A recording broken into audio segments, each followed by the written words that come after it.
Contoh Marcel untuk Tangsel. Marcel itu gak belajar dari pengalaman. Semua orang yang nonton bokep tuh pasti kalah. Mas ngapa ngomong aja? Loh, orang pemerintahnya gak ngedengerin masyarakat, berarti buat dia masyarakat ini gak penting. Gimana sih cara mencat anggota DPR, ada nggak coba?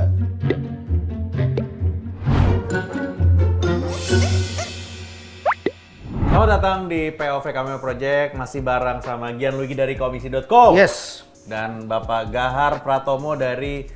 Politikin aja. Ya langsung aja kita... Pemerintahan sekarang bikin ngantuk. Wah. Tapi kan dia bukan pemerintahan sini. Iya, maksudnya pemerintahan di universe gua. Oke. Yang menarik nih ya, ketika banyak banget yang mengkritik pemerintah. Pertanyaannya satu, mengkritik itu perlu ada solusi atau enggak? Tidak perlu lah. Lah kenapa? Ngapain masyarakat ngeritik kok suruh mikir? Ya kan digaji buat apa? Ya maksudnya kan ketika lu nggak suka sesuatu kan lu harus punya pandangan point of view bagaimana menyelesaikan versi lu. Nggak, tapi kan dari katanya sendiri misalnya kritik itu kan sebenarnya bukan ada tujuan untuk memberi solusi sebenarnya. Kritik itu lahir dari mana? Dari ada keresahan, Ketidakpuasan. Tapi kan di mana-mana tulisannya kritik dan saran. Ya dia kritik doang, nggak pakai saran. Berarti kan nggak fair dong ketika lu cuman maunya mengkritik doang tapi lu nggak ada juga perannya juga, nggak ada solusinya juga. Nah kan peran kita sudah memberikan kalian pajak untuk berpikir. Nah ini Kita punya anggota dewan yang tugasnya mewakili kami. Hah? Ya kerja lah, apa itu lontang-lantung, telentang, ngoceh-ngoceh gak jelas. Tapi kan harus ada partisipasi dari masyarakat untuk oke, ini salah, harusnya begini nih. Harusnya begini, ya ini Solusinya. Masyarakat memberikan kritik, atasan memberikan solusi. Udah. Kok semuanya kita? Ya nggak usah pakai ada gitu-gituan, dewan-dewan gituan lah. Nah kalau kayak misalnya kalau di film, ada yang mengkritik, nggak memberikan saran, emang boleh? Ya nggak apa-apa, boleh lah. Kan makanya ada kritikus film. Pekerjaannya ada mengkritik, nggak harus memberikan saran. Nah, Enggak, pekerjaan mengkritik aja itu udah salah. Loh, enggak dong. Tergantung, mesti gini loh. Lu sebagai orang yang dikritik, respon lu gimana? Enggak. Respon lu apakah lu nggak peduli, satu, atau lu menjadi lebih baik lagi atas dasar kritik itu? Oh, oke, gue dikritik seperti ini, oh ternyata ada yang harus gue berubah. Ya lu yang mikir sendiri. Yang ketiga adalah lu marah-marah. Kok lu kritik gue? Nah tapi kalau kritik nggak ada solusi itu ya akan jadi beda tipis dengan hate speech. Memang. Iya nggak ada solusi ya. Jadi ini Ada beberapa gini. format kritik. Oke, format Iya kritik kan? coba. Kritik yang memang bijak, baik itu kan konstruktif, Destruktif. destruktif itu. ayo ya misalnya kayak tadi tuh Membangun hate atau speech, menghancurkan. atau yang memang nyinyir gitu Nah, kan. itu kan jadi Nyinyiran beda tuh- tipis. Ya Jadi memang.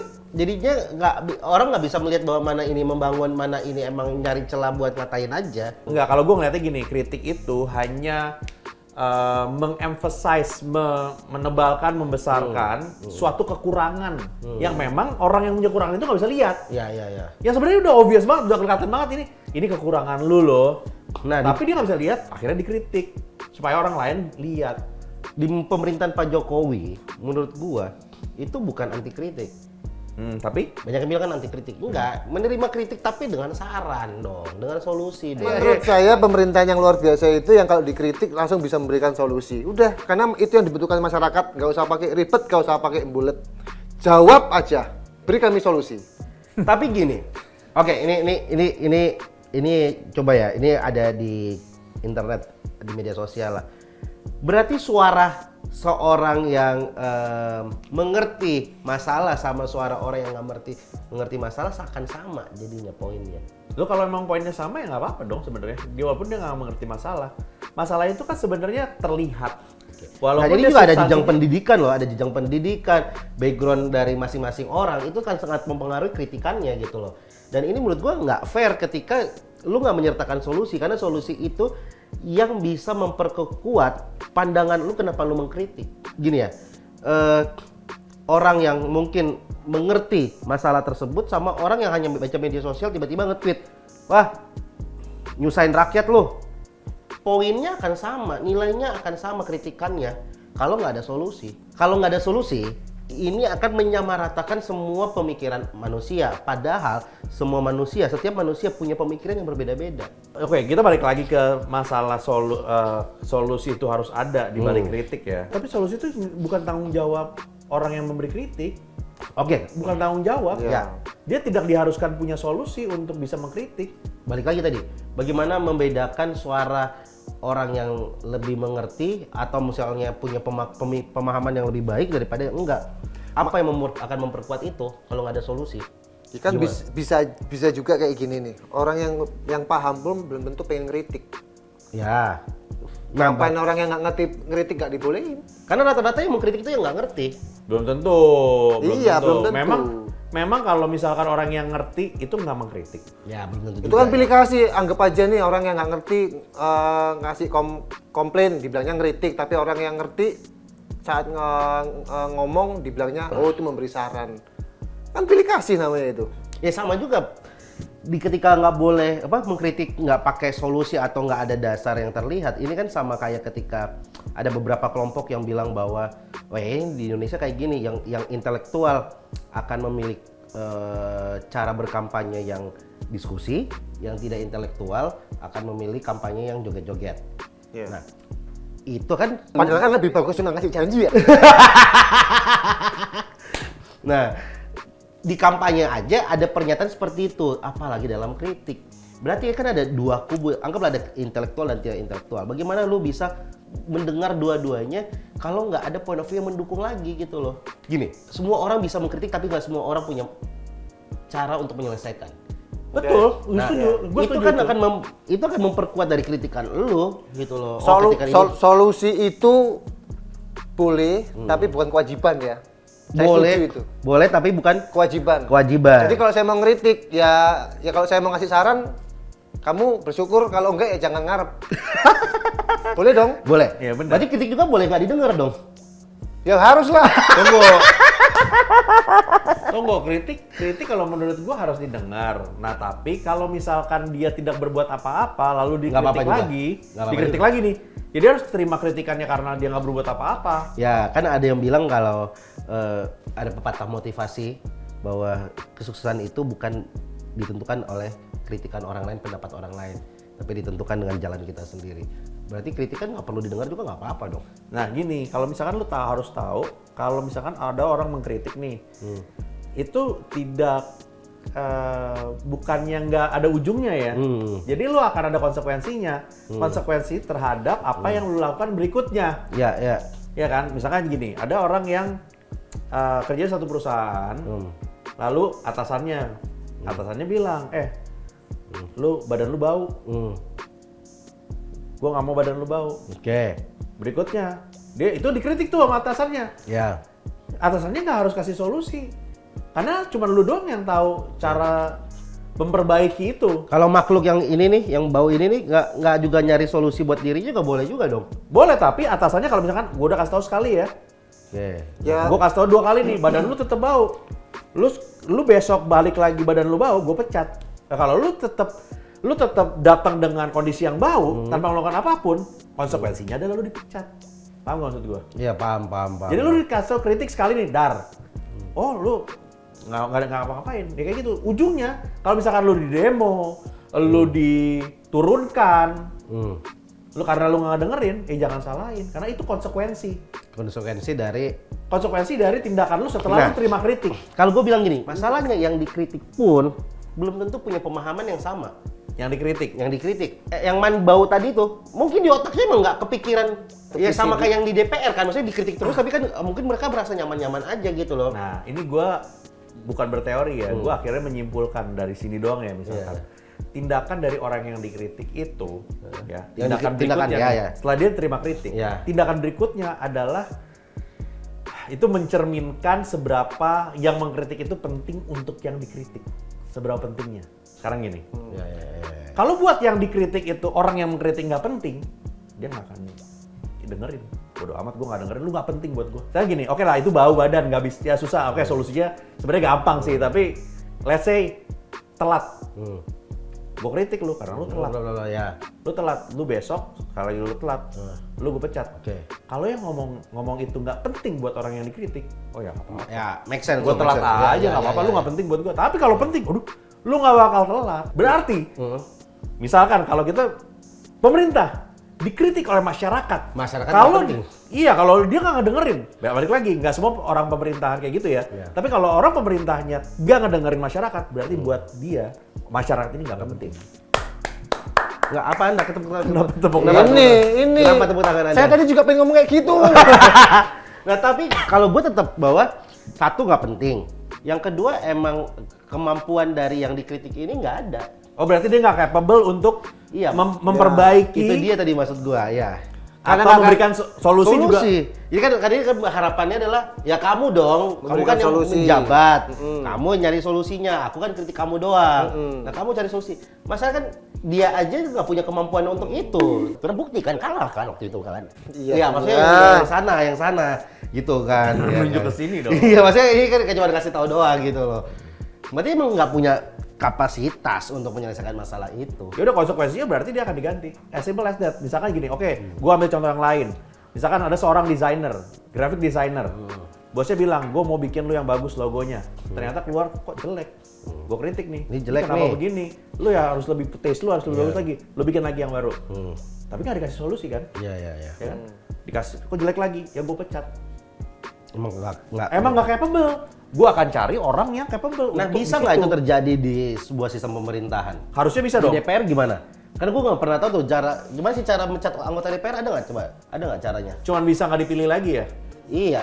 Kalau presiden kan bisa dirapatkan untuk diturunkan. Oke, gue ngerti Iya. itu tadi konsep yang tadi. Nah kalau anggota permasalahannya ini di DPR yang wakilin kita gimana? Menggantinya ini gimana? Harus nunggu 5 tahun lagi dong. Atau mungkin memang masyarakat yang milih itu tidak paham seberapa signifikan orang yang duduk di anggota DPR. Ujung-ujungnya itu soal harus masyarakat. penting. Oh iya dong, karena dia gini, dia dipilih sama siapa kan gitu intinya. Ya pemahaman ke masyarakat itu harus terus digaungkan, kasih tahu kalau kamu salah pilih ini yang akan terjadi. Itu yang paling utama. Yang pasti masyarakatnya nggak boleh ditahan lah untuk kritik. Emang itu tugasnya masyarakat kok. Karena yang merasakan dampaknya kan masyarakat. Ya. Lah kok enak yang udah dipilih ongkang-ongkang. Nggak dengerin kita. Berarti kita dianggap nggak penting gitu. Ya kalau dari analogi itu sih berasanya gitu ya. Kalau ketemu tak jambak alisnya itu. Gak bisa. Kok Jambak alis gak bisa. Kok Jambak. enak aja. Ini kan negara demokrasi. Jangan larang-larang kita untuk kok bukan kita ya. Iya. Universe kalian ya. Ya. Maaf. Ya. Jadi intinya itu kan hak masyarakat universe kalian ini untuk bersuara, Iya. untuk berpikir kritis. Masalah solusi kan emang tugas dia untuk memberikan solusi. Yang tadi pertanyaannya kalau misalnya batu banget ini nggak bisa dikasih tahu, kita juga nggak bisa ganti masalahnya. Kalau dikasih hukuman sosial bisa nggak dikritik terus? Berharapnya dia malu-malu sendiri. Sebenarnya kalau ditanya bisa atau nggak bisa, tapi jatuhnya hanya kritikan terus yang kosong. Nah sekarang ada kemungkinan nggak sebenarnya dia bisa merubah atau memberi solusi, tapi dia memilih tidak untuk melakukannya. Itu kan beda lagi topiknya itu. Ya bisa aja. Mungkin karena dia ragu dalam mengambil keputusan, dia buku second opinion, segala macam. Nah, ya solusi dari masyarakat ini kan yang di lapangan kan masyarakat. Ya udah Fis nggak layak pilih lagi kayak gitu. Ini kita ngomongin kan misalnya gini, karena banyak banget. Maksudnya nggak cuma soal Ya. anggota dewan ya. Ya. Contohnya kayak misalkan nanti nih akan ada pilkada nih, kepala daerah. Ya, Ya kan pasti ada harapan-harapan dong, gitu. Lu ngarepin sesuatu dari orang yang lu pilih. ya contohnya. Memperbaiki jalanan yang rusak. Ya. Misalkan. Karena waktu yang sebelumnya menjabat, jalanannya gitu-gitu aja gitu. Ya. Ada contoh lain nggak selain jalanan rusak? Oh, kenapa emang? Nggak apa-apa. Agak trauma saya. Misalnya kesejahteraan masyarakat. Ya. Ya, atau infrastruktur layanan dan lain-lain. Nah, ketika dikritik, ini nih menurut gue masih kekeh bahwa ini harus ada solusi karena terlalu kompleks. Seandainya dikasih solusi pun sama masyarakat, mau nerima? Harus menerima dong. Cuman balik lagi, kalau misalkan dia tahu sebenarnya nih, oke dia tahu solusinya ini. ya tapi dia nggak mau ngejalanin, ya kan? Nah masyarakat ngomong, ini loh solusinya, udah kasih tau dong. Nah, ya. Bisa nggak dia untuk, dia tahu lagi nih solusinya, kurang ajar. Tapi tetap nggak dijalanin. Bisa. Ya, bisa. Berarti emang udah itu fix brengsek di pejabatnya atau orang yang dikritik. Tapi ya konyol, namanya pejabat tuh kan pasti punya apa ya, tim setiap kali mereka bikin kebijakan kan punya tim. Iya, karena emang selama ini kan di bangsa di negara ini kan yang hebat kan timnya bukan bosnya. Oh. Ya, Oh, makanya ada oke. staf ini, staf itu kan. Iya, Iya kan. maksud saya kan itu, staf Iya. kan tugasnya untuk merancang. Ya bosnya cuma tanda R&D. tangan. Oh gitu. Iya. Nggak semua. Rata-rata 70%. Oh. Tapi nggak ada salahnya punya tim yang hebat sebenarnya. Betul, Iya. tim yang hebat bener. Tapi yang harus dipastiin adalah tim yang hebat itu adalah tim sosmed. Oh iya, Itu harus tuh. harus. Satu yang lain ya harus. Oke lah gitu yang. Tim Tapi yang sosmed penting yang tim hebat. sosmed ini harus hebat. Berarti yang capek timnya ya. Itu bosnya kalau ngantor ngapain? Telentang doang gitu. Kan di ruangan para bos-bos itu kan ada kamar biasanya tidur. Oh, ya telentang berarti bener ya, telentang doang. Telentang, apa bener?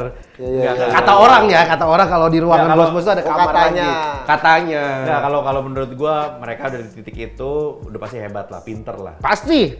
Pasti pinter pinter. lah gitu. Cuman masalah mau Pinter. ngejalaninnya Heeh. pasti mereka bisa mikirin solusi. Yakin gua, cuman memang pasti terikat sama kepentingan kanan kiri. Ya, berarti Prioritas, skala prioritas nih. Iya. Kan ada anggaran, mungkin anggarannya belum masuk. Masih Berarti nanti. levelnya banyak ya. Pertama mau dengerin solusi nggak? Ya. Yang kedua ada solusi mau diterima nggak? Ya. Setelah diterima langsung dijalankan nggak? Nah. Banyak banget birokrasinya di negaramu ini. Nah balik lagi, sekarang kita nggak mempermasalahkan dia memberikan solusi atau enggak, tapi kan kalau misalkan kita mengkritik, tapi yang dikritik nggak seneng, itu sih menurut gua aneh banget. Apalagi kritiknya itu memang benar-benar sangat logis gitu, Iya, di depan iya. muka gitu. Iya, iya. Ini Udah- loh. Udah ada kenyataannya tapi masih nanya, kamu percaya suara saya segitu? Nah, gitu kan. Nggak. Itu nggak masuk. Itu nggak masuk ke kritik. Itu kritik. Itu nggak kritik, itu julid namanya. Yang pertama, bagaimana caranya kita bisa membedakan ini head speech atau bukan? Kalau itu kan urusannya sama itu ya, pribadi masing-masing ya. Yang bilang itu kritik membangun atau enggak, patokannya di mana? Iya. Saya bilang ke sampean ini sampean kayaknya bagusan nggak pakai jenggot. Ya. Kok ngurusin saya Anda? Nah. Tersinggung. Padahal kan emang tujuannya baik. Iya. Bagusan nggak usah pakai itu loh jenggot. Iya. Nah, yang menentukan itu kritikan membangun atau enggak siapa? Patokannya di mana? Sebenarnya itu balik ke yang dikritik. Ya tapi kan ada Balik namanya yang dikritik. ada yang namanya norma. Karena ketersinggung. Ya, Ada benar. patokannya. Batasannya mana, kan? Iya, batasannya di mana Nah. kan ada. Ya kenapa dikritik? Alasannya apa? Solusinya apa? Bukan solusi Enggak, sih. enggak, Kalau bukan kalau solusi. gua udah bukan geser ke solusi apa, tapi apa yang mendasarkan bahwa lu mengkritik dan bisa membedakan suaranya si A dan suaranya si B yang emang head speech doang. Kalau gue sih gampang gini, satu memang koridor permasalahannya jelas. Apa aja gitu loh. Tidak melebar kemana-mana, misalkan melebar ke fisik, melebar ke isu sara, Ya. melebar ke keluarga, personal. Oh itu udah head speech tuh. Karena nggak ada substansi yang tepat gitu loh. Kalau misalkan udah kerjaan lu jelek, udah dijabarin. Apalagi udah jelas-jelas banget gitu loh. Oh lo kerjaan Iya. lu nunda-nunda, kerjaan lu udah nggak nunda tapi jelek. Oh kerjaan lu lama, kerjaan lu kayak gitu loh. Nah itu jelas. Yang pasti kan maksudnya dia terjadi dulu, ada hasilnya, ternyata nggak cocok, makanya dikritik. Kan nggak mungkin ujuk-ujuk iseng-iseng bangun tidur. Orang barusan dapat jabatan, jelek, belum kerja padahal. Iya, Apalagi dihubungin sama yang sebelumnya. Kan kasihan ini. belum ngapa-ngapain loh. Udah dikena-kenain. Udah kritik. Nyesel kan milih, lah apa? Mau kerja aja belum kok udah disalah-salahin. Minimal kan ada hasil kerjanya, kalau nggak benar baru dikritik. Berarti kan ada sesuatu penyebabnya dulu baru dikritik gitu loh. Ya, berarti ketika lu datang ke sebuah restoran lu bilang, "Ah, nih nggak enak nasi gorengnya." Iya. Nggak perlu ada solusi gimana caranya nasi goreng Nggak ini perlu jadi enak. lah, Iya, nggak tuh. perlu. Berarti lu mengkritik nasi goreng belum tentu lu bisa bikin nasi goreng. Ya nggak perlu, karena ada kompensasinya dia bayar. Lu kalau kritik nasi goreng, Ah. bikin kopi nih, lu datang coffee shop, nggak enak nih kopinya. Apakah Baristanya tanya, ya udah bikin aja sendiri lebih enak. Kalau mau nanya gimana cara bikin yang lebih enak? Ya enggak dong. Ya gue Iya. Lu juga nggak perlu kasih solusi. Kewajiban gue Iya untuk dong. bayar. Dan lu juga belum tentu juga bisa bikin kopi enak. Iya. Iya.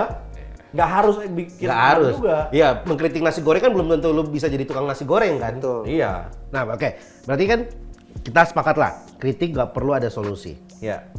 Tapi batasan dalam mengkritik itu seperti apa? Ya, yang tadi gue bilang batasannya hanya substansi permasalahannya kalau menurut gue. Bahasanya, misalnya substansi, tapi menggunakan bahasa-bahasa yang keras dan kasar. Gini, kalau keras itu masih subjektif karena buat gue keras belum tentu lu Ya. keras dan sebaliknya ya. Ya. Tapi kalau kasar gue rasa Udah mengumpat. iya Tetap kata-kata substansi. kotor gitu Iya, kan. iya. Gitu kan.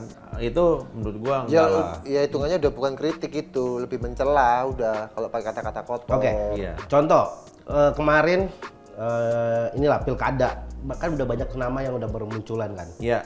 Contoh Marcel. Marcel untuk Tangsel. Terus? Marcel itu kan emang Lucu dia. dari singkatan nama itu emang dari lahir emang udah buat itu. tapi. Masyarakat Tangsel. Marcel tuh masyarakat Oh, gitu. Tangsel. Oh. Marcel masyarakat Tangsel. Oh gitu. Oh, dia tinggalnya di Tangsel. Priok. Tapi kan Oke, salah lahir kali dia. namanya hati itu kan bukan masalah di mana dia berada. Oke, hati dia untuk Tangsel. Tangsel. Bukan untuk Priok berarti. Priok itu masa tempat tinggal. Oh, dia Sama kayak Justin Hapner, Irfan Jenner, walaupun dia di Belanda, hatinya buat Indonesia. Oh iya iya. Iya. Marcel walaupun dia di Priok, hatinya buat Tangsel. Oke. Oh, itu head space-nya banyak.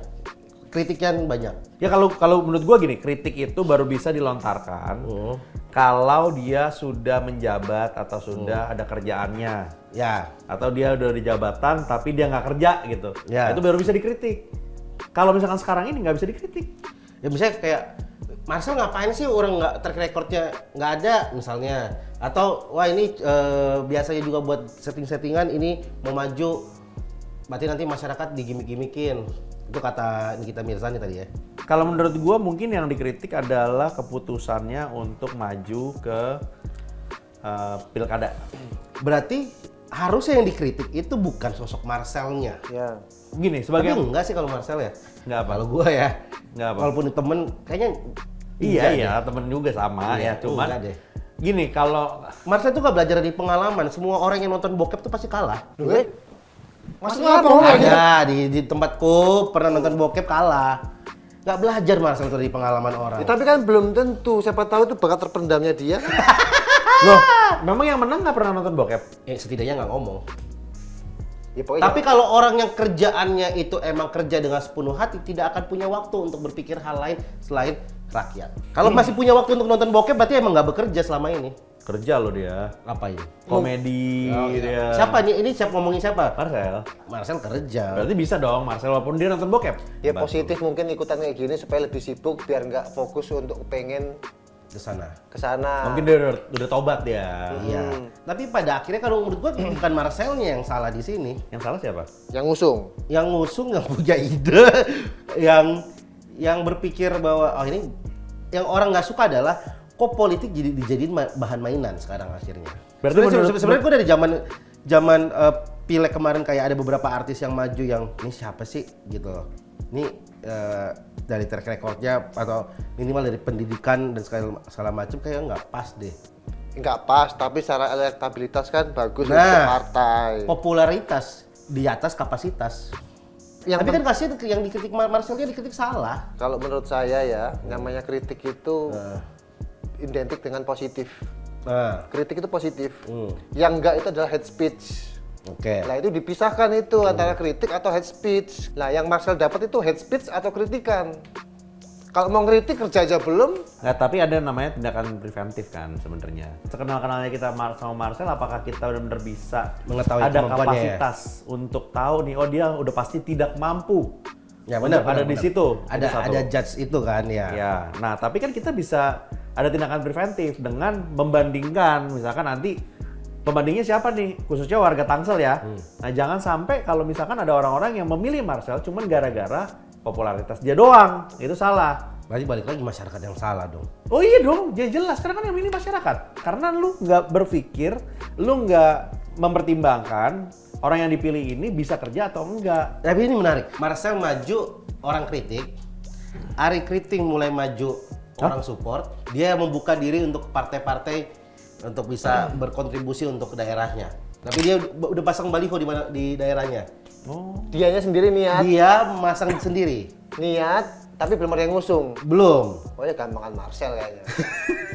Ini lebih berat ini. Walaupun dia track record-nya lebih sepertinya lebih smart ya. Ya. Tapi nggak ngefek. Ya, itu jadi pembeda. Menurut gue ini head speech yang di Marcel. Berarti bukan karena stand up komediannya, Tapi karena track record.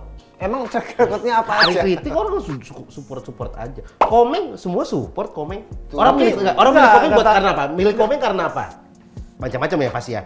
Karena lebih familiar. dan dia nggak punya track record yang jelek yang langsung orang tahu, wah ini Komeng. Berarti Ya kan dia kan ngomong komedian Ya, ya. kapasitas? Hah? Belum tentu. Belum tahu. oke, Nah, berarti gue bisa garis Nah, lu harus bawain.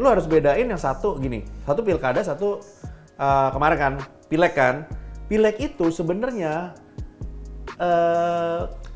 pertimbangan untuk memilih orang yang ada di legislatif itu sudah berkurang jauh standarnya. Kenapa? Karena selama ini yang naik juga, yang kelihatannya pinter, toh nggak ada ngaruhnya. Ngerti gak lu? Iya sih. Jadi kayak misalnya gini, oh ini orang yang benar-benar kayaknya oke nih orang, ternyata nggak ngaruh juga buat daerah situ.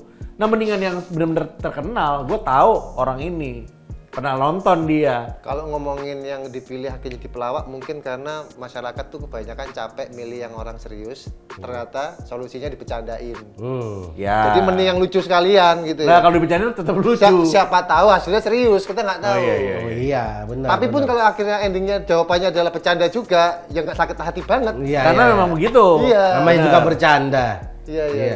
Tapi tadi yang gue maksud adalah ada pilih kasih mengkritik dari masyarakat. Berarti nggak cuman karena popularitas, dia bisa dipilih karena track record yang dianggap oleh masyarakat lebih bagus track recordnya. Ari sama Marcel, dia kan ada track recordnya. Track recordnya Ari, ya sejelek-jeleknya dia main ilmu gelap gitu kan, ilmu hitam.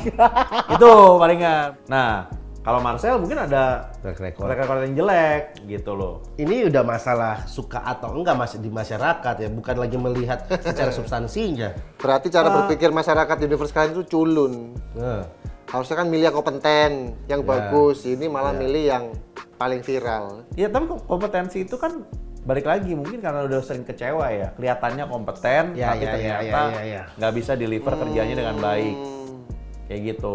Jadi memang sekalian aja dikasih yang nyeleneh gitu loh. ya menarik sih, pertanyaannya menjadi menarik ya.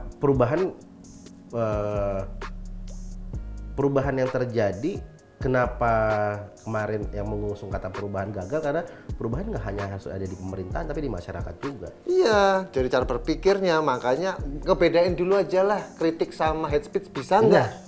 Itu aja dulu belajar. Jangan jauh-jauh, membedakan visi dan misi deh. Apa bedanya visi dan misi coba? Kalau disuruh tulisin visi misi lu. Iya, visi misi slogan. Kadang-kadang orang Slogan, bilangnya tagline. iya kan, orang bilang wah visinya dia adalah slogan ternyata. Kan, Pak? Betul. Gitu. Iya, tapi maksudnya gini banyak orang yang memang belum ngerti, tapi kan bukan berarti orang yang nggak ngerti itu nggak bisa kritik. Itu yang gue gak setuju. Agak aneh ketika mengkritik itu. Bukan nggak boleh semua mengkritik. Ini negara demokrasi, tapi kalau semua orang boleh mengkritik, tapi dasar pemikirannya nggak sama, itu bahaya banget. Tapi nggak bisa, nggak ada yang sama dimanapun, nggak mungkin kita menyamaratakan. Bikin sama nih. Yang boleh Dasar bersuara pemikiran yang nggak ada. Syarat mengkritik S2 gitu. Sama-sama S2, beda selera, udah beda pasti.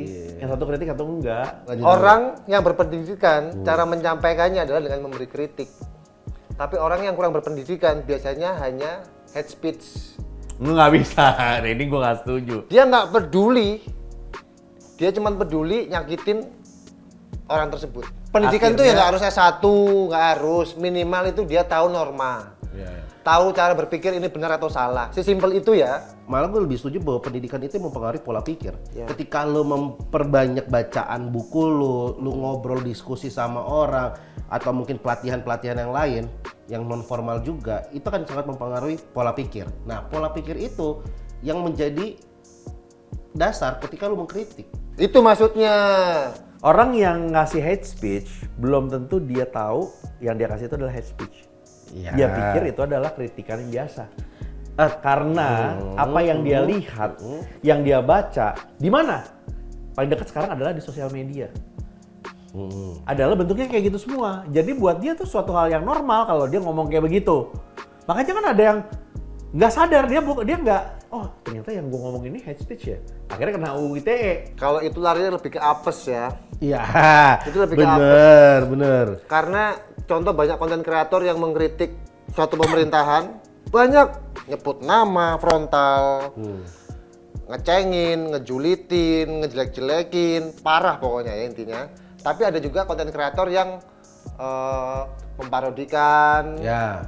menyindir, Menyindir. lebih halus. Kayak pernah Iya, lihat iya. itu ya. Udah ikutin saya aja. Itu. Tapi dilihat mana yang lebih trending Iya. gitu loh. Itu bisa jadi berbahaya. Sebenarnya loh. Daripada orang yang ngomong langsung. Oh iya Kan? Iya. Jadi ya lihat apesnya aja gimana. Kan gitu. Iya benar. Tapi kalau orang yang dewasa bisa menerima kritikan dengan baik, harusnya bersyukur sama konten kreator yang memberi bersuara dengan cara yang halus. Iya. Kalau mau ngincer yang langsung nyebut nama itu kan banyak. Kenapa nggak ngincer mereka aja? Emang diincar kamu? Nggak diincar. Harusnya makanya saya bilang harusnya bersyukur. Saya nyampainya halus loh ya. Iya. Menyenangkan loh ya. Ya, kalau saya nggak menyenangkan. Iya. Padahal kalau mau disetting lebih parah bisa. Cuman Ya ini namanya menghargai. menghargai. Jadi begitu loh. Iya. Oh jadi yang lo lakukan itu adalah bentuk kritik ya sebetulnya. Kalau dibilang kritik nggak juga, karena yang dilakukan yang terjadi di universe kami adalah apa yang sudah terjadi. Beda dong. Oh. Ya kalau ngeritik itu ya pasti orang itu berniat untuk memberikan masukan supaya membangun. Tapi kalau hate speech sudah nggak mungkin. Oke, berarti mengkritik boleh, hate speech jangan. Itu. Ya oke. Kalau lo? Gue lebih setuju nggak semuanya orang bisa mengkritik sih. Ya mungkin harusnya DPR itu menjadi wakilnya kita ya. Ya. Untuk bersuara gitu. Karena kita di negara demokrasi, siapapun boleh berbicara, siapapun boleh mengkritik, dan bagi yang dikritik ya baper itu bukan kewajiban, tapi pilihan Orang itu nggak baper berarti menunjukkan kedewasaan. dan kebodohan. Kalau dia tidak melakukan apa-apa. Kalau dia tidak melakukan apa-apa, itu bisa jadi bentuknya bukan kebodohan, kejahatan. Iya. Kalau misalkan dia tahu kalau dia nggak melakukan ini akan terjadi bencana, Ya. tapi dia nggak ngelakuin apa-apa, padahal udah dikritik terus, dia diam aja, itu berarti sebuah kejahatan. Closing aja ya, nih ini menarik, masuk akal. Kalau dari gua sih sebenarnya kalau yang dikritik itu harus menganggap kritikan itu masih suatu bentuk kalau orang yang mengkritik itu peduli. Peduli kalau orang yang dikritik itu bisa berubah, masih ada harapan. Yang bahaya adalah orang yang tadinya ngekritik, tiba-tiba mereka berhenti ngekritik. Itu udah warning. Kenapa? Karena yang akan dilakukan berikutnya adalah sebuah tindakan yang akan bikin orang yang dikritik itu di-cut. Mau apapun itu bentuk di-cutnya ya. Apakah dilengserin, apakah ada tindakan-tindakan anarkis atau apapun itu. Tiba-tiba jadi tersangka korupsi. Nah, Iya, padahal nggak karena ngapain. kritikan kan itu bentuk cuma verbal atau apa gitu. Nah, itu udah yang paling ramah sebenarnya. Mau itu bentuknya hate speech, tapi itu bentuk yang paling ramah. Jadi bahaya banget kalau tiba-tiba masyarakat kita nggak usah kritik deh. Kita action aja langsung. Jadi, tapi juga buat pemerintah juga adalah jangan sampai ucapan dibalas dengan tindakan Ya. yang negatif. Sebenarnya masyarakat itu kan anggap aja kayak anak ya. Pemerintah itu kan kayak orang tua, dipilih karena kemampuannya.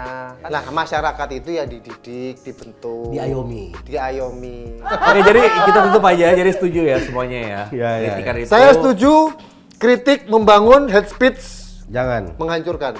Oke, kalau gitu jadi tolong kalau misalkan ada pandangan lain boleh langsung aja diketik. Kritik Komen. buat kita boleh. Buat teman-teman mau mengkritik silakan ya, tapi jangan ngatur. Karena yang boleh ngatur cuma donatur ya. Oke, kalau gitu sampai ketemu di POV berikutnya. Dah. Dadah.